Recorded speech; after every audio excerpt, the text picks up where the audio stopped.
Hello, everyone. Welcome back to the channel. I am, of course, Hunter Salazar, and today I'm with... Maulin, and I'm really happy to be on this channel right now. For sure, man. So, let's talk a little bit about your spiritual journey and how you got to where you are, like maybe where you started and, how you developed.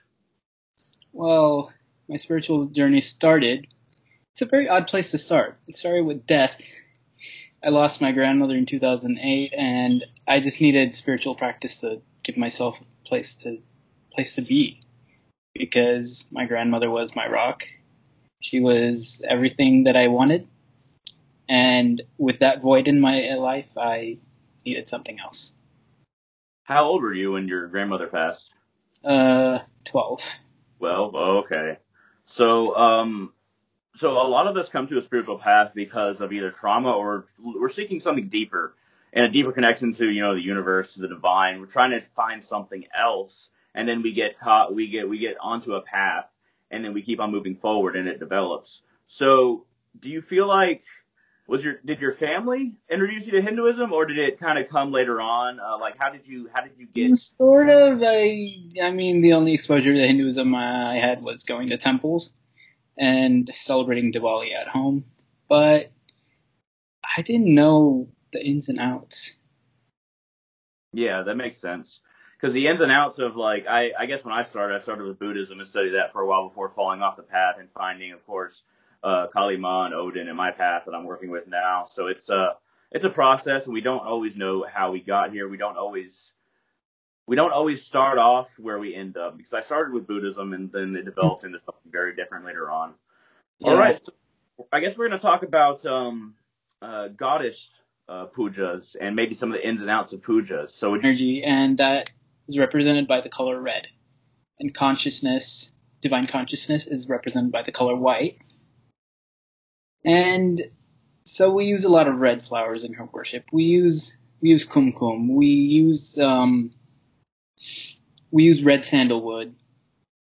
Those kinds of things. Yeah. We use a lot of copper vessels. So I've noticed that at the Indian grocery store, I've bought many copper vessels. So, so maybe you want to explain a little bit about markings on your head, because I have kumkum powder and I've marked my third eye before, but maybe you can describe it a little bit more, because I think you have more information on that. And then we also have devotees that have the half oval and then the three lines, which I kind of understand, but maybe you want to talk about those two things a little bit. So like mine is three lines and the kumkum, because I don't know. I grew up in a domestic environment, Mm-hmm. and so it's not like I worship Devi by herself. Mm-hmm. She's there along with Shiva, Ganesha, Murugan, Nandi. So it's they call it Shiva Parivar in India. I like to call it Devi Parivar because I'm a devotee of the Divine Mother. That makes sense. So when I guess where we should go from here is, so as far as like the garb of like perhaps a Brahmin or somebody like that, what does it represent? Is the color significant as far as it being orange? And what is that? This isn't orange, it's red. A little bit colorblind. Shakti worshippers, they wear red. So. Yeah. And it said that unstitched cloth is more pure to use because it has not been pierced by a needle. It has not been cut. It has not been pierced by a needle. So it's more pure to use. But sometimes if it's cold, I will have to put on a shirt. And that too will be red.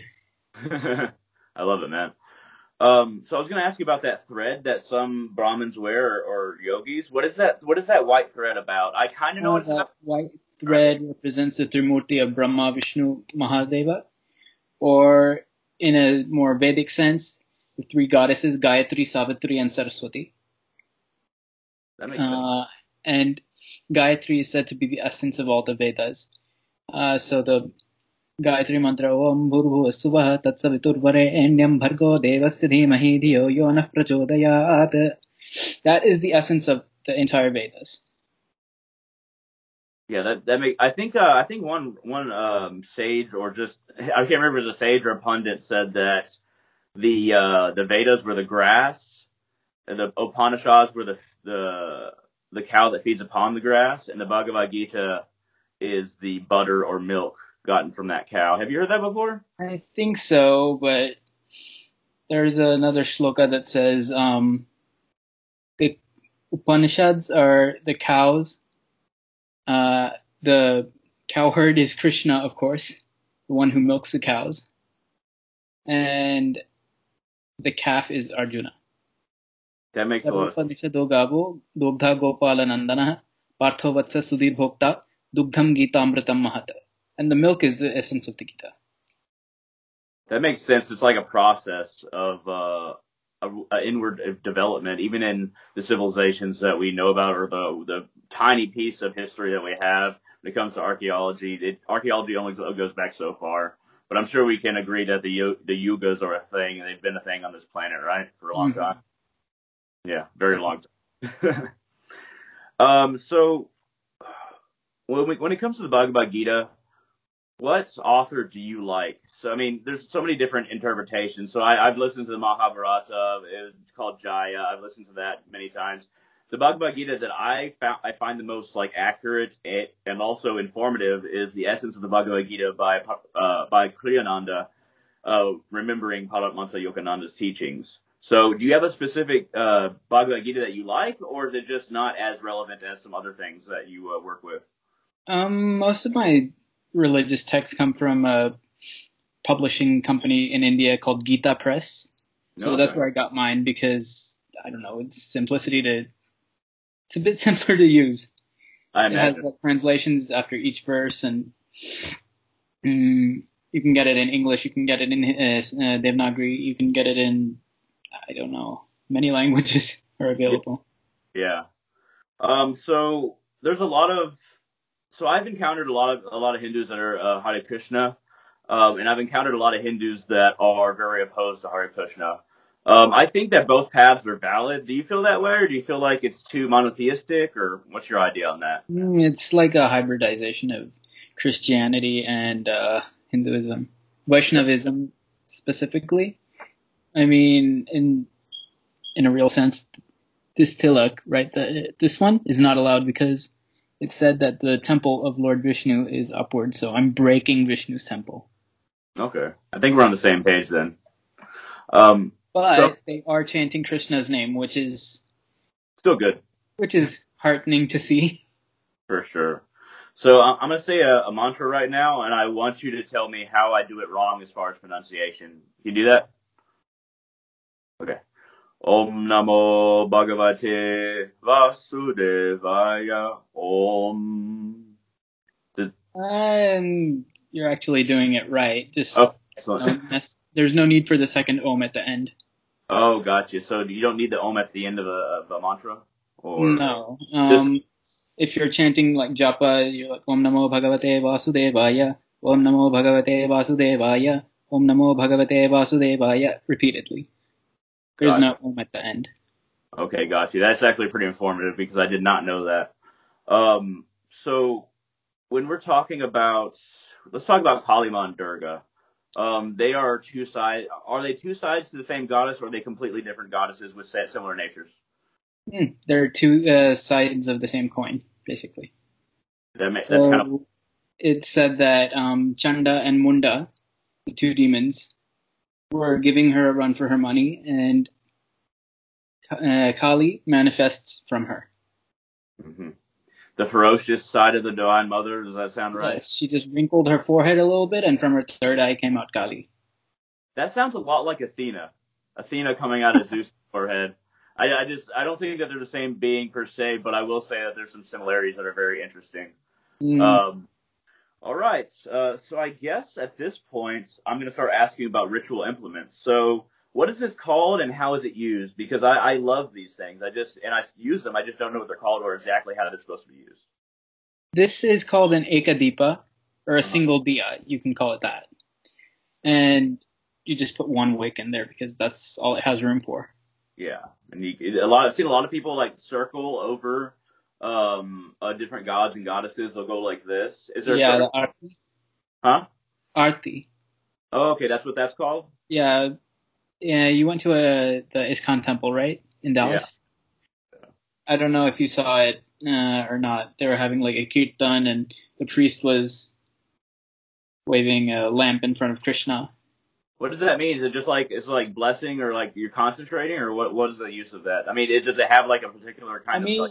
From a Hare Krishna standpoint, it is receiving the Lord, lighting his path to the palace or something like that. I don't follow ISKCON that much, but I just listened to one of their lectures one time, and that's what I remember. Yeah, that makes a lot of sense. So I'm glad you cleared that up. All right, so I'm gonna move on to the next item. What is this called? And I imagine there's ghee or sesame oil put in there, but like, what is this called exactly? That is another diya.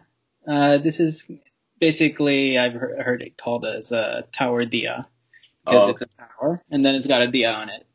Okay, got you. So it's very similar function then. No, you don't wave it. You just set it. Normally, you'll get it in a pair, and then one goes on one side of the altar, and the other one goes on the other side. I should have bought two then. I did not know that. Another one, luckily. Not too late to buy another one. I have a pair which I only light for Diwali. Got you. Yeah. We all have the special things which we break out for special occasions, and my pair of tower diyas are only for Diwali. Yeah. I need to get down. So I've always been needing to get down exactly when I should do rituals at what times. I think that when it comes to Diwali, I always know where it is because I always go to the festival in DFW, where it's like the biggest Hindu festival in the United States, and there's like 100,000 people there, so it's very big. The funny thing is, there's only I might see 10 white people, and I might, but it's not an issue, but it's funny because you start to realize how many Indians are in North Texas, and I was like, wow, this is pretty awesome. I mean, all my doctors are Indian, but I didn't know. Okay, so I guess we should move on to this and how it's used. So that is used for water. So the glass, I actually have mine in front of me. Mm. So the glass is called a panchapatra, and the spoon is called an uddharani. Gotcha. So the bowl underneath, is that, so when you're putting the water on a statue of the divine, do you pour it over the statue and then, go ahead. I have a separate Abhishekam plate, which I use. So I place my Shivalingam in there, and then I do Rudrabhishekam, and it just drains away into a bucket that I've kept below. That makes sense, but then how would you use this? I thought this was this one is not for bathing. This is not for... Okay. So, water to wash the feet. So, let's say I'm doing a Ganesha Puja. Om Ganganapataye Namaha, Padyam Samarpayami, then I drop it into the plate. Gotcha. Okay, so it's an offering where you're showing and then dropping it back in. Showing right? And then dropping it. Unless you're offering, the water to wash their feet, the Arghya, water to wash their mouth, while they're sitting in the Abhishekam tray, which in that case you can take the Uddarani of water, Om Ganganapataye Namaha, Padyam Samarpayami, and then pour it over Ganesha's feet, literally. Got you. So I wanted to ask you as well about Ganga Jal, because I have some of that, and when I was buying it, the guy was like, you're not going to drink this, right? You're going to use it for ritual? I'm like, yeah, I'm using it for, he said puja. Use it for puja. I'm like, of course. So Ganga Jal, it seems to be shipped everywhere around the world. Can you talk about, I know it's from the river Ganges, right? And then how is it used a little bit? It is used for purification. So normally what I would do is I take a drop of Ganga Jal and then put it into my Panchapatra. Interesting thing is you're not supposed to put water in first and then put the Ganga Jal. There's this one scripture that says that if you do that, your water is basically as good as urine. Oh, so it has to be Ganga Jal? Ganga Jal? Just a couple of drops. You don't need to put the whole bottle. Yeah. And then you put this in. Or, if you don't have Ganga Jal, make a mudra like this. I'm not flipping anyone off. Just Ganesha, he has a special weapon in one of his hands, like an elephant goad. It looks like a hook. So, like this. And then touch the tip of your middle finger to the water. Om Gange cha Yamune chaiva Godavari Saraswati Narmade Sindhu Kaveri Jalesmin Sannidhim Kuru. And you can invoke the water like that. Excellent. I I'm learning a lot. I'm going to start doing some of these things you're talking about. All right, so it's kind of the downside of being self-taught, and not really having like a Hindu community or anything like that. So let's move on to this thing, and I imagine that it's basically sesame oil or ghee that's poured into this, because start out with that. That is another diya, which you can get a long wick. You can roll up a piece of cotton like this, stick it inside, and then you can wrap it around the base, pour the oil in, and then there's no name for that. That's just a lid. That's just I was just kind of showing. Yeah, I was showing how it works. So it's another arati, you said? That's not an arti. It's just to light. Oh, okay, just a light. If you don't have a tower deepam, or you have just very little to work with. Okay. Yeah, it makes sense, because that was actually very cheap for some reason. It was like $7. Yeah, just get one of those, light it, and then just keep it in front of your altar and just pray from there.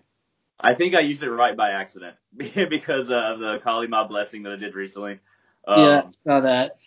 There's a lot of well, actually, that's not true. About 25% of comments on my Kali rituals is like correcting me, and then the other 75% is like Jai Kali Ma or like Kali Ma the Divine Mother. People are pretty okay with me doing just. I kind of make my own rituals, so I don't really go by any books. Hey, I mean, as long as you do it with love, that's all that matters. Yeah. Okay, so this is just a bell, but I don't know if there's a special name for it. So I mean, it's a bell. The word for bell is ghanta. That's all you really need to know. Gotcha. That makes sense. All right, yeah, so we have mine has a long stem and it has Garuda on top. Oh wow. Yeah. You can get bells like that. You can get bells with a chakra on top or a conch. You can even get one with Hanuman on the top of it. That sounds pretty cool, actually. I for some reason I haven't worked with Hanuman.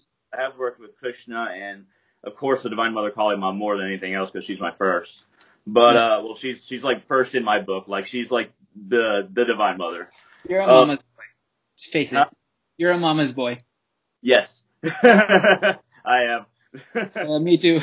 Yeah, we're good. The cool thing about well, I say cool in a really weird way, but I mean, like, the great thing about the divine is that you can work with it or worship it and connect with it through any form, just slightly different ways. Does that make sense? Yeah. Yeah. These. So you said my worst enemy. Huh? My worst enemy. Yeah, these are actually they're like shoestrings, and they're really hard to make work. Like, they're different colors and they're like shoestrings.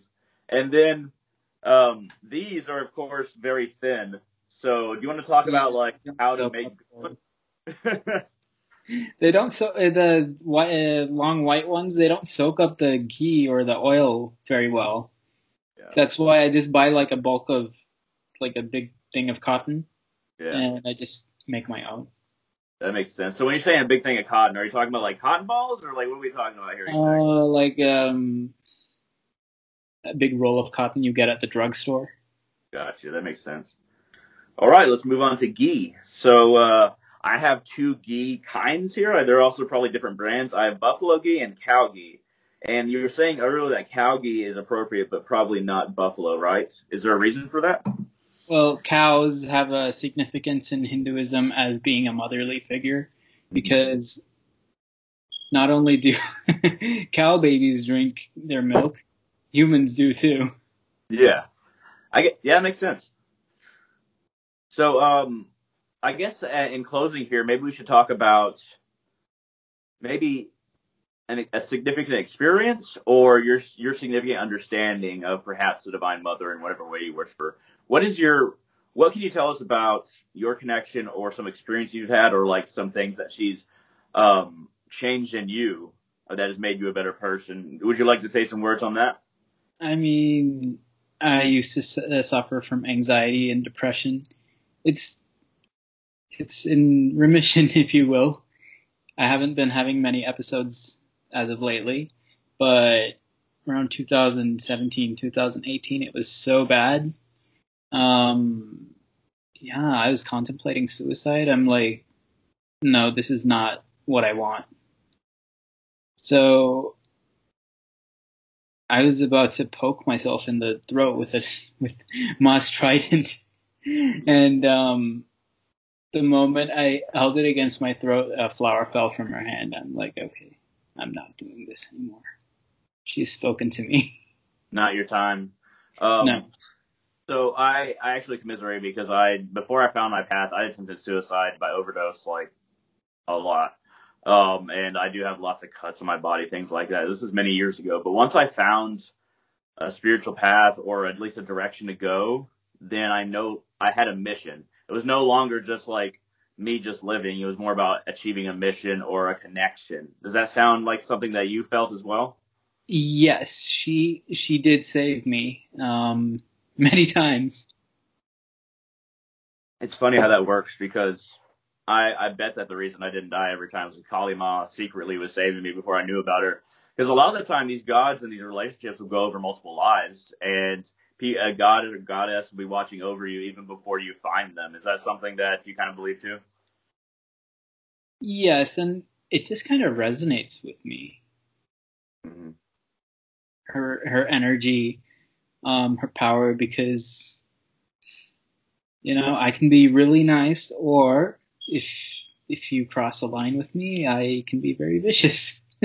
Kali Ma comes out for sure. So, do you have any questions for me before we close, or do you want to say a few things about maybe your practices or where you're at in life, or how do you want to end this? I mean, I'd like to say something about my practices. Look, Okay. The way I learned about puja is the priest at my local temple is very, very nice, and he taught me the little nuances and inner workings of it. So if you ever get a chance to attend one of my pujas and you see me doing like mudras and whatnot and chanting certain bija mantras, just know that I was taught this. Yeah. So yeah, I think that's great, man, because I just never had a teacher. So I'm kind of like just putting my path together bit by bit in various ways. There are downsides, like I don't know exactly how to make the connections, but it takes me longer to find a way. But yeah, it's really good to have a teacher. It's have a guru, which means a dispeller of darkness, correct? That's what. Right.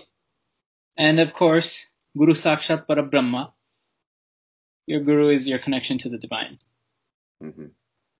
That makes sense, man. All right, so I want to thank you very much for being on the channel. And perhaps we'll talk again sometime. I'll go ahead and end the recording, and then we'll talk. But yeah, it was great to have you here. Thank you very much for teaching us. And anybody out there who has any questions, comments, concerns, shoot in the comment section below at YouTube. And all of you, find yourselves and have a wonderful day. Namaste. Jai Ma Durga.